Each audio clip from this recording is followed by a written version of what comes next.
Hello students. आज हम लोग केमिकल काइनेटिक्स शुरू करेंगे।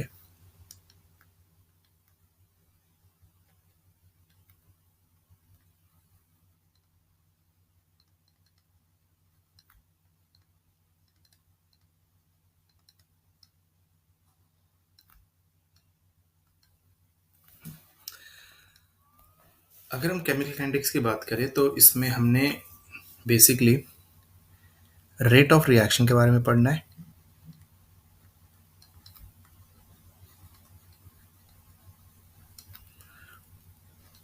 इसके बाद हम लोगों ने इफेक्ट ऑफ कंसंट्रेशन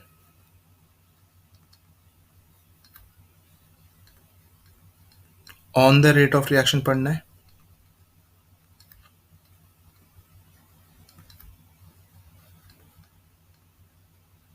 और इसी के साथ हमने ऑर्डर ऑफ रिएक्शन भी पढ़ना है।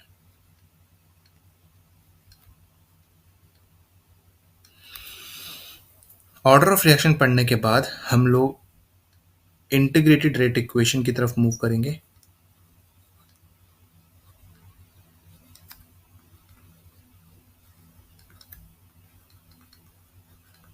और zero first and second order of reaction का इंटीग्रेटेड रेट इक्वेशन पढ़ने के बाद हम यहाँ पर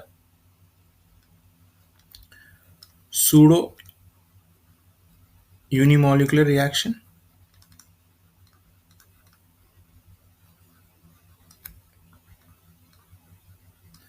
and special case of first order reaction पढ़ेंगे।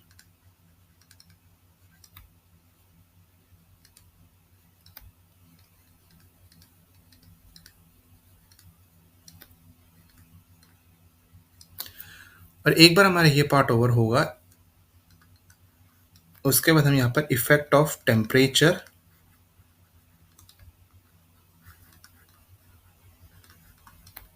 On the rate of reaction discuss करेंगे। और यहीं पर हम एक बहुत फेमस इक्वेशन बनाएंगे जिसे हम बोलते हैं एर्हेनियस इक्वेशन। और एर्हेनियस इक्वेशन पढ़ने के बाद हम लोग effect of catalyst on the rate of reaction पढ़ेंगे।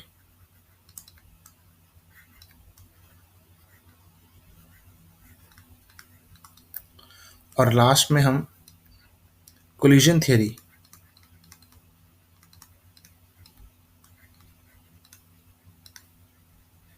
से इस चैप्टर को वाइंड अप करेंगे। हाँ, बीच में हम स्टडी स्टेट अप्रोक्सीमेशन भी देखेंगे थोड़ा सा, ठीक है, क्योंकि इस बार जे एडवांस में वहां से क्वेश्चन आ रखा है तो हम वो पार्ट भी देख लेंगे, ठीक है। आज की क्लास में हम लोग बेसिक इंट्रोडक्शन और रेट ऑफ रिएक्शन के बारे में डिस्कस करेंगे। और अगली क्लास में हम effect of concentration order of reaction को पढ़ेंगे। तो स्टार्ट करते हैं विद द इंट्रोडक्शन पार्ट। अगर हम बात करें केमिकल काइनेटिक्स में हम क्या डील करने वाले हैं।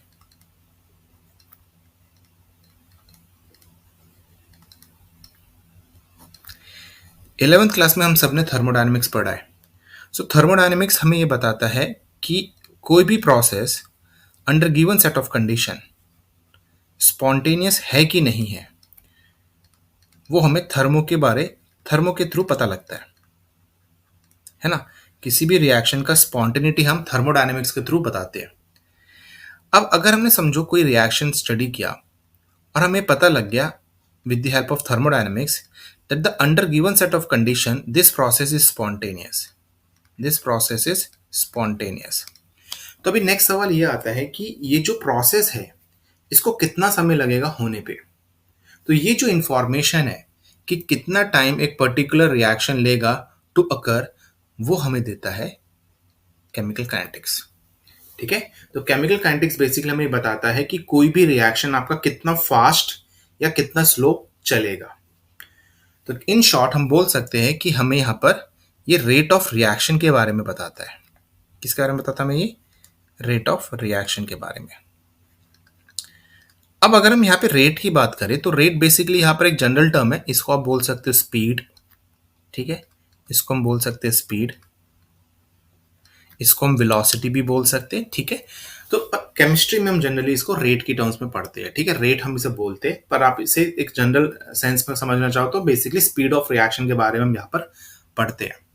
तो अगर हम स्पीड ऑफ रिएक्शन की बात करें या रेट ऑफ रिएक्शन की बात करें या उसमें भी जाने से पहले एक जनरल कॉन्सेप्ट की बात करें कि स्पीड क्या होता है, तो स्पीड बेसिकली क्या होता है आपका,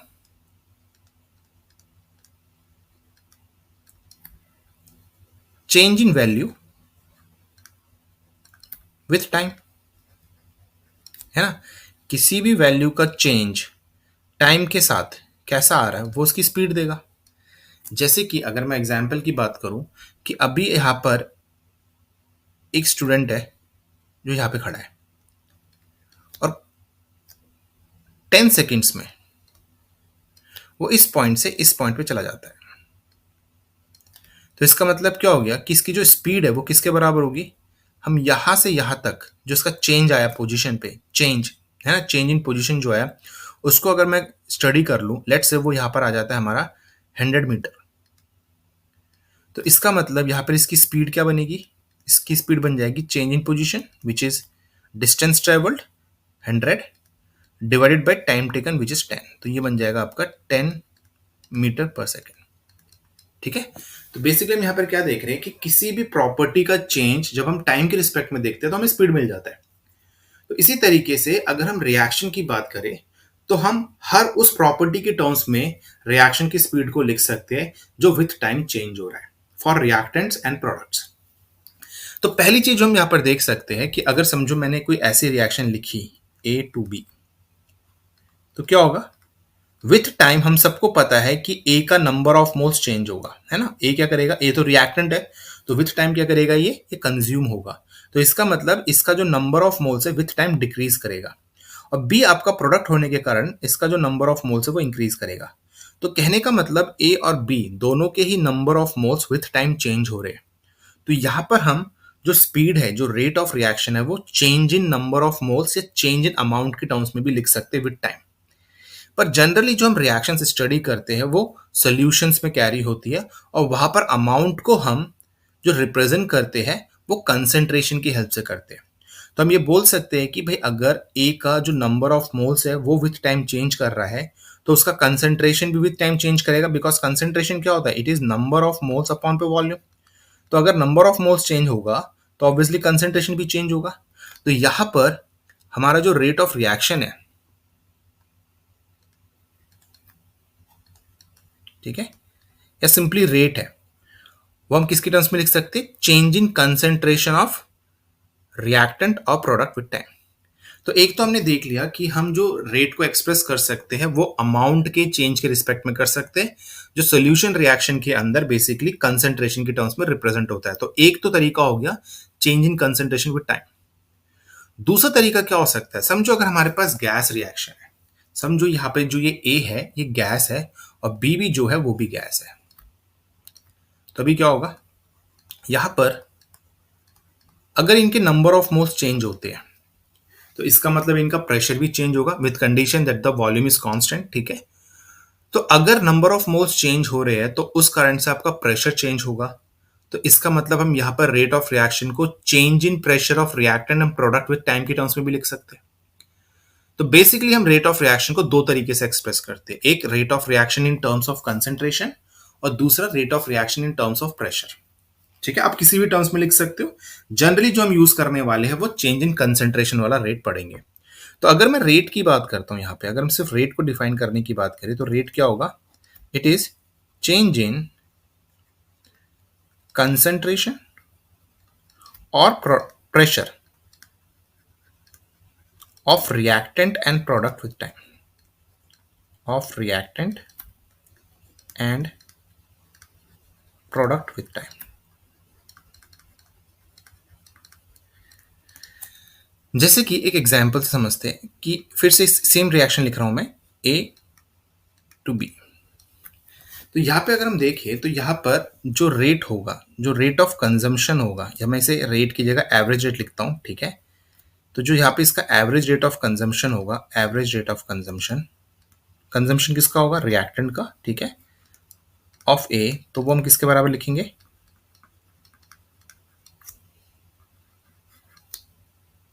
वो हो जाएगा change in concentration of A upon पे टाइम। तो वह अब एक चीज ध्यान रखना है कि रेट हम कभी भी नेगेटिव मार्क नहीं करते, और हम सबको पता है कि अगर हम रिएक्टेंट की कंसेंट्रेशन का डिफरेंस निकालेंगे फाइनल माइनस इनिशियल करके, तो यहाँ पे जो फाइनल कंसेंट्रेशन है वो इनिशियल से हमेशा कम रहने वाली है, क्योंकि इनिशियली आपका अमाउंट ज़्यादा होगा, समय के साथ वो कंज्यूम करेगा, तो फाइनल कंसेंट्रेशन हमेशा आपकी कम आएगी। तो इसके लिए हम क्या करते हैं, हम माइनस एन आगे लगाते हैं just to make rate positive. ठीक है, और यहाँ पर इसमें क्या लिख सकता हूँ, इसे मैं लिख सकता हूँ minus delta A change in concentration of A with time. ठीक है, तो ये जो माइनस एन हमने लगा रखा है, ये माइनस एन लगा रखा है just to make rate positive. हम कभी भी रेट ऑफ रिएक्शन को या रेट ऑफ कंजम्पशन फॉर्मेशन को नेगेटिव मार्क नहीं करते। तो एक चीज हमेशा ध्यान रखना है कि रिएक्टेंट की टर्म्स में अगर आप रेट को लिख रहे हो तो हमेशा आपने माइनस एन आगे लगाना है, अदरवाइज रेट नेगेटिव दिखेगा। ठीक है, तो just to make that value positive हम हमेशा माइनस एन आगे लगाएंगे। लेकिन अगर मैं यहीं पे एवरेज रेट ऑफ फॉर्मेशन की बात करता हूँ, average rate of formation of B की बात करता हूँ, तो ये क्या होगा भाई, यहां पर इसका भी क्या होगा भाई, हमने रेट निकालना है, तो कितना कंसंट्रेशन में इसका चेंज आया अपॉन पे टाइम जिस समय पे आया। तो यहां पर अगर हम देखेंगे तो इसका जो फाइनल कंसंट्रेशन है वो हमेशा ग्रेटर देन इनिशियल कंसंट्रेशन होगा। तो इसका मतलब यहां पर यह है कि आपको माइनस साइन लगाने की जरूरत नहीं है। तो कभी भी आप प्रोडक्ट के कंसंट्रेशन की टर्म्स में लिखते हो तो आपको माइनस साइन नहीं लगाना, लेकिन अगर रिएक्टेंट की टर्म्स में लिख रहे हो तो आपको माइनस साइन लगाना है। तो ये दो चीजें हमने लिख ली है, average rate of consumption and average rate of formation. अब रेट ऑफ कंजम्पशन और रेट ऑफ फॉर्मेशन किसी भी रिएक्टेंट और प्रोडक्ट का डिफरेंट हो सकता है, सेम भी हो सकता है। ठीक है, डिपेंडिंग ऑन द कंडीशंस। लेकिन अगर मैं रेट ऑफ रिएक्शन एक्सप्रेस करता हूं, अगर मैं रेट ऑफ रिएक्शन एक्सप्रेस करूंगा तो वो रिएक्टेंट और प्रोडक्ट दोनों की ही टर्म्स में सेम होना चाहिए। ठीक है, दोनों की टर्म्स में कैसा होना चाहिए, सेम होना चाहिए। और उसके लिए हम क्या करते हैं, हम रेट ऑफ कंजम्पशन को एंड रेट ऑफ फॉर्मेशन को उस रिएक्टेंट के और उस प्रोडक्ट के स्टोक्योमेट्री से डिवाइड करते हैं। ठीक है, जैसे कि हमने पहले क्या कर दिया, हमने रेट ऑफ कंजम्पशन ऑफ ए को ए के स्टोक्योमेट्री से डिवाइड कर दिया, और इसी तरह से यहां पर हम क्या करेंगे, rate of formation of product को हम बी के स्टोक्योमेट्री से डिवाइड कर देंगे। ठीक है, तो हमेशा ध्यान रखना है कि रेट ऑफ रिएक्शन अगर लिख रहे हो तो आपने स्टोक्योमेट्रिक कोफिशिएंट से हमेशा डिवाइड करना है, ऑलवेज। इसको हमेशा ध्यान रखना है। ठीक है, हो गया। अब यहां पे अगर हम देखें तो इसको हम कैसे लिख सकते हैं, इस टाइप की रिएक्शन के लिए तो हम इसे इस तरह से लिख सकते हैं दैट एवरेज रेट है ना, average rate of reaction is equal to 1/a और rate of consumption of A, और वो क्या है, माइनस एन बाहर कर लेते हैं, delta A by delta t, delta A by delta t. और यहाँ पे क्या लिख सकते हैं, 1/b delta B by delta t. ठीक है, तो अब इस रिलेशन से अगर हम देखें, जो हमने रेट ऑफ रिएक्शन का रिलेशन लिखा है, तो इस रिलेशन से हम एक तो रेट ऑफ रिएक्शन को लिख सकते हैं रेट ऑफ कंजम्पशन और रेट ऑफ फॉर्मेशन के टर्म्स में। मोर ओवर हम यहाँ पर रेट ऑफ कंजम्पशन और रेट ऑफ फॉर्मेशन को भी रिलेट कर सकते हैं। तो हमेशा ध्यान रखना, जो रेट ऑफ रिएक्शन का हमने एक्सप्रेशन लिखा है उसकी हेल्प से हम रेट ऑफ फॉर्मेशन और रेट ऑफ कंजम्पशन के रिलेशन को भी रिलेट करते हैं। और अगर हम यहाँ पर देखें तो हम बोल सकते हैं कि अगर हमारे पास ऐसी कोई रिएक्शन है जहां पर कि ए और बी सेम आ जाता है, ए और बी सेम आ जाता है, जैसे कि पीछे देख लेते हैं, अगर समझो ए और बी सेम आ जाएगा तो इसका मतलब रेट ऑफ कंजम्पशन और रेट ऑफ फॉर्मेशन क्या हो जाएगा, आपका सेम हो जाएगा, है ना। तो उस केस में आपका जो रेट ऑफ कंजम्पशन है ए का वो बराबर हो जाएगा rate of formation of B का। कहने का मतलब क्या हो गया कि अगर आप कोई ऐसी रिएक्शन कैरी कर रहे हो जहां पर कि किसी एक रिएक्टेंट और प्रोडक्ट का स्टोक्योमेट्रिक कोफिशिएंट सेम है तो उनका rate of consumption and rate of formation same रहेगा। उसी तरीके से अगर दो रिएक्टेंट्स का स्टोक्योमेट्री सेम है तो उनका रेट ऑफ कंजम्पशन सेम रहेगा, दो प्रोडक्ट का स्टोक्योमेट्री सेम है तो उनका रेट ऑफ फॉर्मेशन सेम रहेगा। ठीक है, अब यहाँ पे अगर हम बात करते हैं दूसरा सिनेरियो, देखिए हम यहाँ पे बोल देते हैं कि अगर ए का वैल्यू 1 है, मतलब रिएक्टेंट का स्टोक्योमेट्री अगर 1 हो जाता है तो यहाँ पर क्या होगा कि इसका जो रेट ऑफ कंजम्पशन है ए का वो रेट ऑफ रिएक्शन के बराबर होगा। तो यहां पर हम लिख सकते हैं that RO C of A is nothing but equal to rate of reaction ROR। और अगर हम थर्ड केस देखते हैं, अगर यहाँ पे B1 हो जाता है तो यहाँ पर हम क्या बोल सकते हैं कि इसका जो रेट ऑफ फॉर्मेशन है B का, वो रेट ऑफ रिएक्शन के बराबर होगा, है ना। तो यहाँ पर हम लिख सकते हैं ROF of B is equal to ROR। ठीक है, एक सिंपल सा रिएक्शन अगर हम एग्जाम्पल के तौर पे देखें, देखो हम एक रिएक्शन लिख लेते हैं जैसे कि ये 2A plus B gives 2C plus 2D plus 3, इस तरह से हमने कुछ लिख दिया। ठीक है, तो इसका मतलब क्या हो गया कि यहां पर अगर मैं देखूं जो हमने ऊपर पढ़ा है, ए का, ठीक है, ए का, सी का एंड डी का, सिंस इनके स्टोक्योमेट्रिक कोफिशिएंट सेम है तो इन तीनों का रेट ऑफ कंजम्पशन और रेट ऑफ फॉर्मेशन सेम होगा। ठीक है, they have same rate of consumption and formation. अब B का जो स्टोक्योमेट्री है ये 1 है, B का जो स्टोक्योमेट्री कितना है, ये 1 है। ठीक है, B का स्टोक्योमेट्री कितना है, 1 है। तो अगर इसका स्टोक्योमेट्री 1 है तो इसका मतलब इसका जो ROC होगा, इसका जो ROC होगा ये ROR के बराबर होने वाला है, ये रेट ऑफ रिएक्शन के बराबर होने वाला है। तो यही तो चीज हमने ऊपर पढ़ी है, यही चीज हमने ऊपर बात करी। तो हमेशा ध्यान रखना है कि जिन भी रिएक्टेंट और प्रोडक्ट का स्टोक्योमेट्रिक कोफिशिएंट सेम होगा, उनका rate of consumption, rate of formation same है।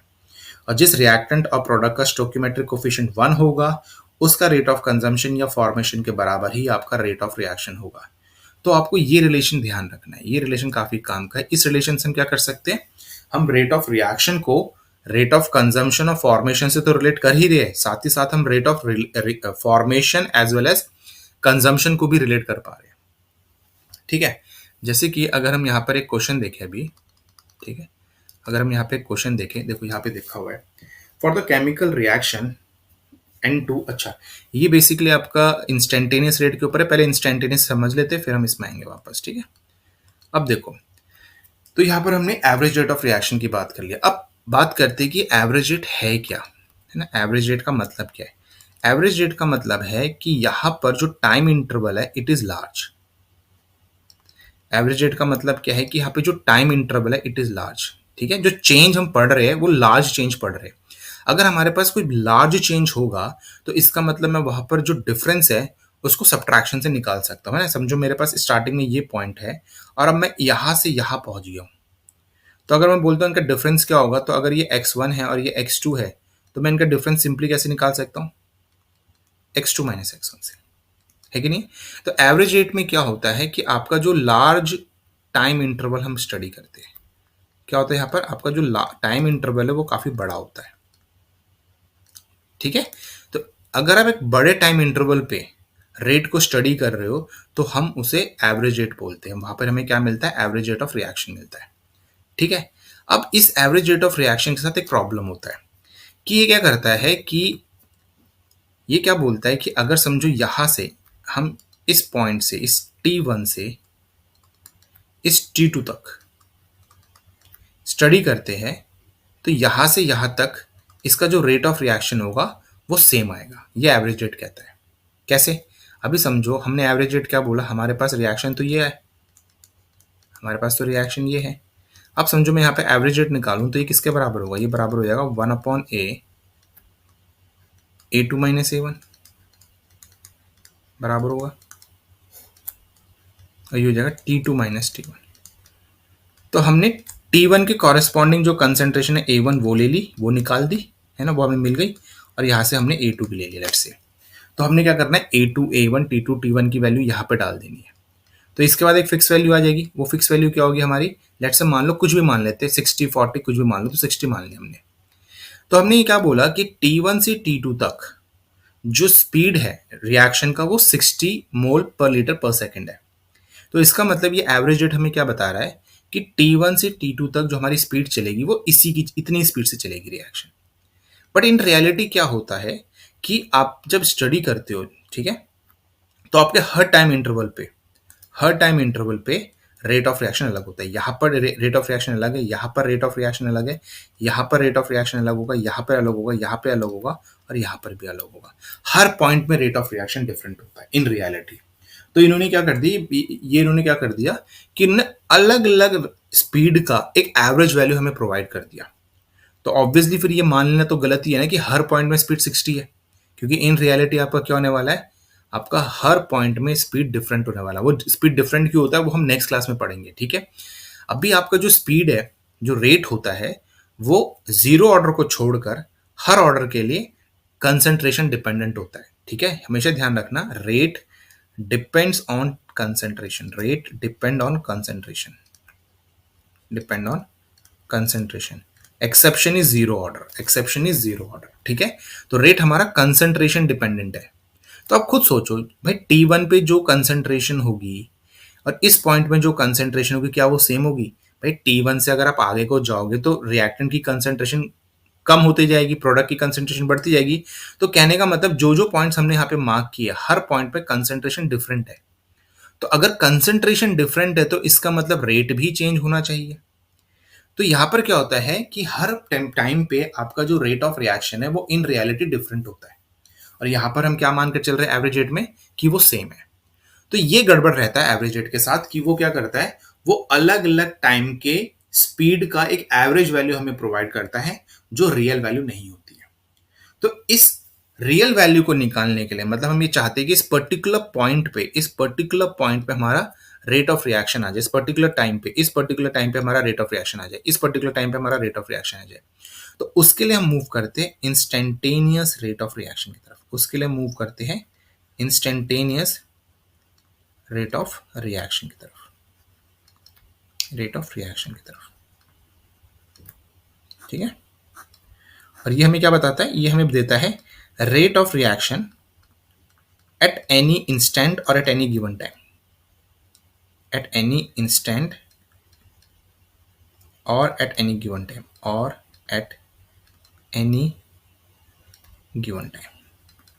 तो मैं ये बताता है, ठीक है। और इसको हम कैसे रिप्रेजेंट करते हैं, ये जो आर हमारा होता है, ये जो रेट हमारा होता है, ठीक है। अगर मैं फिर से सेम रिएक्शन लिखूं, दिस ए टू बी, तो यहाँ पे जो इंस्टेंटेनियस रेट ऑफ कंजम्पशन है सब कुछ सेम रहता है, बस हम अलग कर देते हैं। यहाँ पर हम क्या देख रहे हैं, हम यहाँ पे लार्ज चेंज देख रहे हैं किसमें, एवरेज रेट पे, लेकिन यहाँ पे हम क्या करते हैं, इनफाइनाइटली स्मॉल चेंज देखते हैं। अब इनफाइनाइटली स्मॉल चेंज किससे रिप्रेजेंट होता है, डिफरेंशिएशन से। तो यहाँ पर हमने क्या लिख दिया, माइनस dA/dt, डेल्टा की जगह हमने डी लगा दिया। तो ध्यान रखना, डेल्टा जो है वो एक लार्ज चेंज को रिप्रेजेंट कर रहा है। थर्मो में आपने पढ़ा होगा डेल्टा, ठीक है, पी डेल्टा वी, ये लार्ज चेंज को रिप्रेजेंट करता है। और जो डी है ये इनफाइनाइटली स्मॉल चेंज को रिप्रेजेंट करता है, इस चीज को ध्यान रखना है। तो कुछ नहीं, बस आपने डेल्टा की जगह डी लगा देना। तो ये हमारा इंस्टेंटेनियस रेट ऑफ कंजम्पशन हो गया। अगर मैं इंस्टेंटेनियस रेट ऑफ फॉर्मेशन की बात करूं, तो वो किसके बराबर आएगा, वो बराबर आ जाएगा हमारा dB/dt। और अगर मैं यहाँ पर इंस्टेंटेनियस रेट ऑफ रिएक्शन की बात करता हूँ तो वो आ जाएगा हमारा 1/A, अगेन स्टोकियोमेट्री से डिवाइड करोगे, माइनस dA/dt, और आ जाएगा आपका 1/B dB/dt। तो अगर आप देखो रिलेशन वैसा ही है, कोई फर्क नहीं है, बस हमने एक लार्ज चेंज की जगह एक स्मॉल चेंज बना लिया है, ठीक है। तो this is the instantaneous rate of reaction, ठीक है। कर्व्स का डिस्कशन मैंने अभी नहीं किया, कर्व के थ्रू भी मैं इसे समझा सकता हूँ, लेकिन अभी मैंने नहीं किया क्योंकि कर्व अभी आपने नहीं पढ़ा। तो जब फर्स्ट ऑर्डर सेकंड ऑर्डर की बात करेंगे, जीरो ऑर्डर की बात करेंगे, तब हम कर्व को देखेंगे, तब हम वहाँ पे डिस्कस करेंगे, ठीक है। तो ये हमने इंस्टेंटेनियस रेट ऑफ बना लिया। तो अगर हम इस क्वेश्चन पे जाए, तो हम क्या कर सकते हैं, देखो इस क्वेश्चन को आपसे बोल रखा है कि for a chemical reaction N2 + 3H2 giving 2NH3 gas, the correct option is, इनमें से कौन सा करेक्ट ऑप्शन है, ठीक है। अब आपने देखना है, अब देखो यहाँ पे अगर आप देखो तो आपको हाइड्रोजन का रेट ऑफ कंजम्पशन, अमोनिया का रेट ऑफ फॉर्मेशन और नाइट्रोजन का रेट ऑफ कंजम्पशन, कहीं ना कहीं इनके बीच में रिलेशन दिया है। तो हम सिंपली क्या लिख देते हैं, हम आर लिख देते हैं, हम सिंपली क्या लिख देते हैं, हम आर लिख देते हैं, रेट ऑफ रिएक्शन।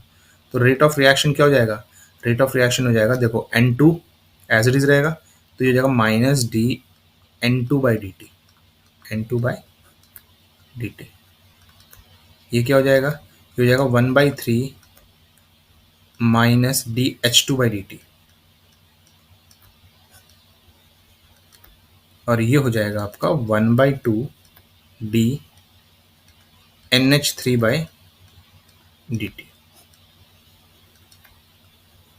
ठीक है, अब हम इसे कंपेयर कर लेते हैं। हमसे बोला गया है -1/3 d H two by d t is equal to -1/2 d N H three by d t. अब देखो, ये पहली बात एन एच थ्री हमारा प्रोडक्ट है ना, पहली बात एन एच थ्री हमारा प्रोडक्ट है, और प्रोडक्ट के साथ क्या ये माइनस एन आ सकता है, नहीं आ सकता, तो ये देखते कैंसिल हो जाएगा।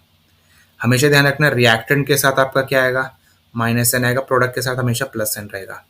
अब यहाँ पर देखो, यहाँ पर हाँ ये माइनस एन प्लस एन का कोई इधर इशू नहीं है, तो अभी चेक कर लेते सी ऑप्शन में, minus d N two by d t बिल्कुल ठीक है, इतना तो is equal to half d N S three by d t, ये बिल्कुल ठीक दे रखा है, ये बिल्कुल ठीक दे रखा है। ठीक है, इसी तरह से ऑप्शन बी को भी देख लेते हैं। अब यहाँ पे आपको दे रखा minus d N two by d t, बिल्कुल ठीक है, two d N S three by d t, भाई हाफ है, तो ये गलत हो गया। ठीक है, इसमें देख लेते हैं 3d माइनस डी, अब देखो यहाँ पे d दे दिया है, माइनस तो दिया ही नहीं, तो ये वैसे ही गलत हो गया। ठीक है, क्योंकि h आपका क्या है यहाँ पे रिएक्टेंट है, तो रिएक्टेंट के साथ माइनस एन लगना जरूरी है। ठीक है, तो हमने रिलेशन को देखा, तो हमने इससे बना लिया। तो ये आपका 2019 में पूछा हुआ क्वेश्चन है, इतना सिंपल क्वेश्चन। तो इस चीज को ध्यान रखना, कभी भी आपको रेट ऑफ कंजम्पशन और रेट ऑफ फॉर्मेशन का रिलेशन पूछा गया है, तो आप सिंपली रेट ऑफ रिएक्शन लिख दो सभी के टर्म्स में, और वहां से फिर इक्वेट करो चीजों को। हो गया, चलो तो नेक्स्ट क्वेश्चन देखते हैं। ठीक है, हाँ, यहाँ पे आपसे बोल रखा है that the rate of reaction can be written in 3 ways. तो हमने इस तरीके से, इस तरीके से और इस तरीके से रेट ऑफ रिएक्शन को लिखना है। ये रेट ऑफ रिएक्शन है। ठीक है, ठीक है, सिंपल ध्यान रखना है, सभी के सब हमें रेट ऑफ रिएक्शन दे रखा है। ठीक है, हम इसकी तरह से लिख सकते हैं। तो इन्होंने पूछा है कि जो करेक्ट रिलेशन होगा बिटवीन के एंड के डैश एंड बिटवीन के एंड के डबल डैश आर। तो अब देखो, ये अभी मैं इसकी बात करता हूँ, तो ये रेट ऑफ कंजम्पशन है N25 का, ये रेट ऑफ फॉर्मेशन है NO2 का, और ये रेट ऑफ फॉर्मेशन है O2 का। तो अगर मैं रेट ऑफ रिएक्शन लिखता हूँ, अगर मैं रेट ऑफ रिएक्शन लिखता हूँ, तो इसको मैं कैसे लिखूंगा, इसको मैं लिखूंगा minus half d N2O5 by d t is equal to 1/4 d NO2 by d t is equal to DO2 by d t. ये मैं लिख सकता हूँ।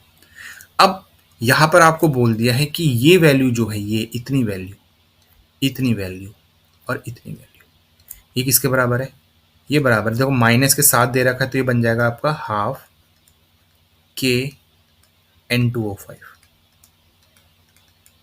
ठीक है, हमने क्या किया, रेट ऑफ रिएक्शन को पहले रेट ऑफ कंजम्पशन और फॉर्मेशन के टर्म्स में लिख लिया, उसका DNO2 बाई डी को दे रखा है आपका K डैश N2O5, और DO2 बाई डी को देखा K डबल डैश N2O5। तो N2O5 तो कैंसिल हो जाएगा। अब इधर अगर हम देखें, तो ये बन जाएगा K/2, K dash by 4 and K double dash. तो अब हमें क्या कर सकते हैं, हम यहाँ पे 4 से तीनों को मल्टीप्लाई कर दे, तो ये बन जाएगा हमारा 2K K dash K double dash.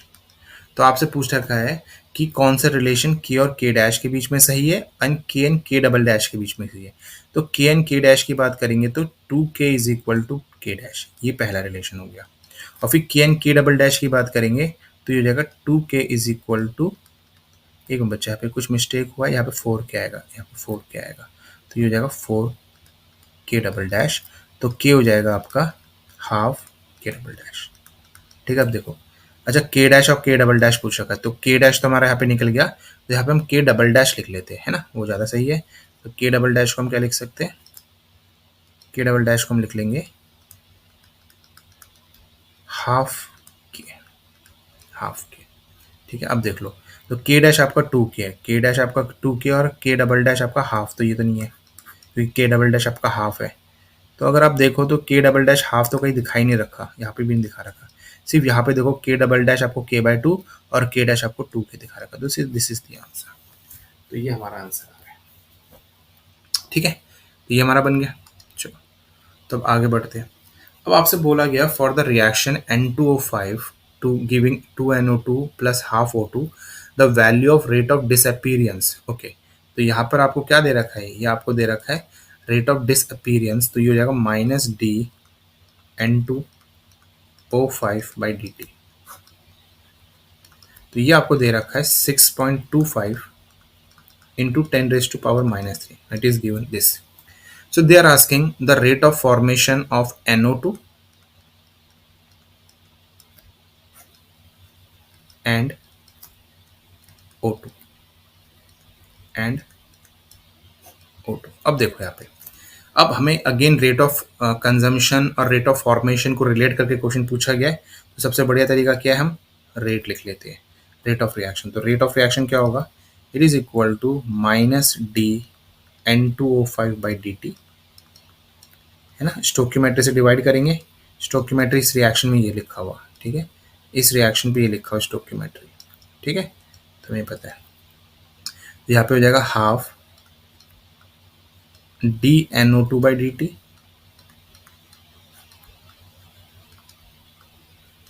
और ये हो जाएगा आपका, अभी देखो यहाँ पे हाफ दे रखा है, तो हाफ से डिवाइड करेंगे तो ऊपर 2 चला जाएगा ना, तो 2dO2/dt। ठीक है, तो ये हो गया। अब यहाँ पे हमें ये वैल्यू दे रखी है 6 पॉइंट, ये वाली वैल्यू दे रखी है 6.25 इंटू 10⁻⁻3। तो मैं यहाँ पे dNO2/dt निकालना चाहूँ तो क्या लिख सकता हूँ, dNO2/dt, तो वो किसके बराबर हो जाएगी, वो हो जाएगी 2 इंटू -dN2O5/dt। तो इसको रखेंगे यहाँ पर, तो ये बन जाएगा 2 इंटू 6.25 इंटू 10⁻⁻3। तो 6.25 कितना हो जाएगा, 12.5 हो जाएगा, ठीक है, तो ये बन जाएगा 1.25 इंटू 10⁻⁻2 मोलर पर सेकेंड। ठीक है, ये तो हमने क्या बना लिया, ये हमने बना लिया dNO2/dt। और अगर मैं यहां से इसको कंपेयर कर लूँ कि 2dNO2/dt ये किसके बराबर है, ये बराबर है -dN2O5/dt के। देखो, है ना, ध्यान रखना है, हमने इस इक्वेशन को यूज करना है, इस पूरी को, इसको यूज करना है। तो dO2/dt कितना हो जाएगा, ये हो जाएगा 6.25 इंटू 10⁻⁻3 डिवाइडेड बाय 2, और ये कितना हो जाएगा, ये हो जाएगा 3.125 इंटू 10⁻⁻3। तो ये हमारा वैल्यू आ रहा है। तो पहले का आ गया 1.25 इंटू 10⁻⁻2, ओके, तो ए और सी हो सकता है, ठीक है, और दूसरे को अगर हम देखें 3.125, तो हमारा आंसर सी आ गया। हमारा आंसर क्या आ गया, सी आ गया, सी इज द आंसर। ठीक है, तो इस तरीके से हमने इसे सॉल्व कर लेना है। ठीक, तो हमें अगर वैल्यू दे रखे तो उससे बना सकते हैं। तो अब हम यहाँ पे नेक्स्ट क्वेश्चन की तरफ चले। तो यहाँ पर आपसे बोल रखा है कि इस रिएक्शन में for the reaction N2 + 3H2 giving 2NH3 the rate of formation of hydrogen, मतलब आपको, सॉरी बच्चा, यहाँ पे एक मिस्टेक है, it should not be formation, it should be consumption, क्योंकि आपका हाइड्रोजन तो कंज्यूम होगा, ठीक है, तो इट इज द कंजम्पशन। तो आपका जो रेट ऑफ कंजम्पशन है हाइड्रोजन का वो है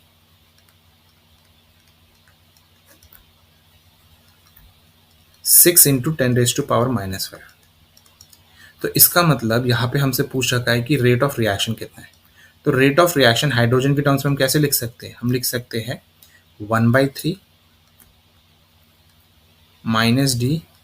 -dH2/dt, और ये वैल्यू कितनी है, ये वैल्यू हमें दे रखी है 6 इंटू 10⁻⁻5 डिवाइडेड बाई 3, तो आंसर इज 2 इंटू 10⁻⁻5। तो आपका आंसर आ जाएगा ऑप्शन सी। तो option C is the answer here. ठीक है, तो बहुत सिंपल सा क्वेश्चन था। अब यहाँ पर एक क्वेश्चन और करते हैं। समझो अगर आपको ऐसी कोई रिएक्शन दे रखी है, ऐसी कोई रिएक्शन दे रखी है, या ऐसा कोई रेट एक्सप्रेशन दे रखा है, ऐसे आपको बोल दिया कि फॉर अ रिएक्शन जो रेट ऑफ रिएक्शन है it can be expressed as this.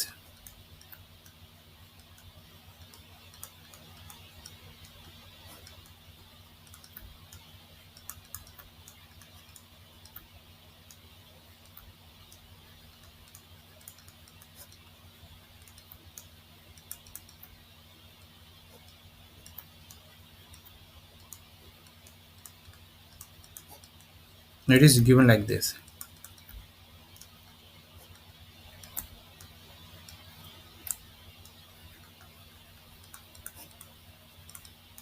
और आपसे बोला गया right the reaction. Right the reaction.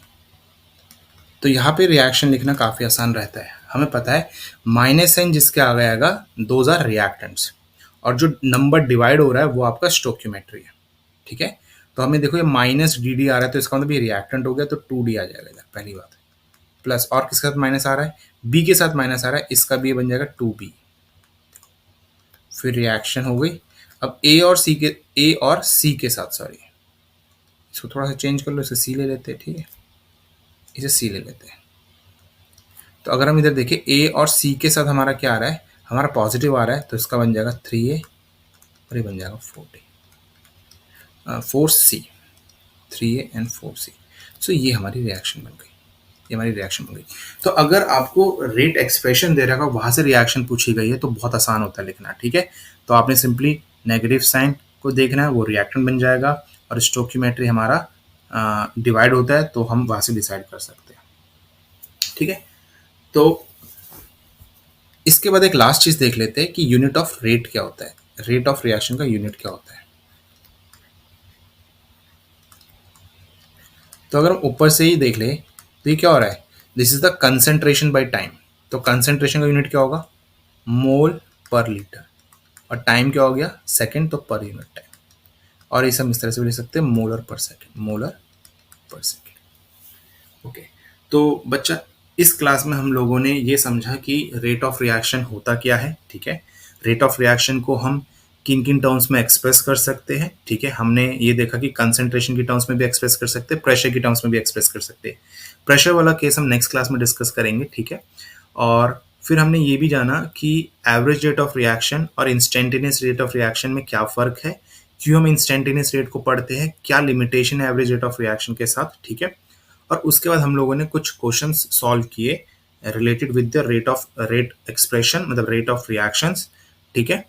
और फिर हम लोगों ने लास्ट में डिस्कस किया कि रेट ऑफ रिएक्शन का जो यूनिट है जिसमें हम इसे एक्सप्रेस करते हैं वो क्या हो सकता है. तो अभी हमने जो यूनिट लिखी है वो सिर्फ रेट ऑफ रिएक्शन की लिखी है in terms of concentration. Next class में हम rate of reaction in terms of pressure पढ़ेंगे, और फिर हम रिलेशंस देखेंगे rate of reaction in terms of concentration and pressure का.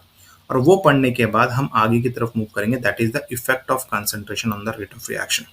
सो आज की क्लास के लिए इतना ही. Thank you.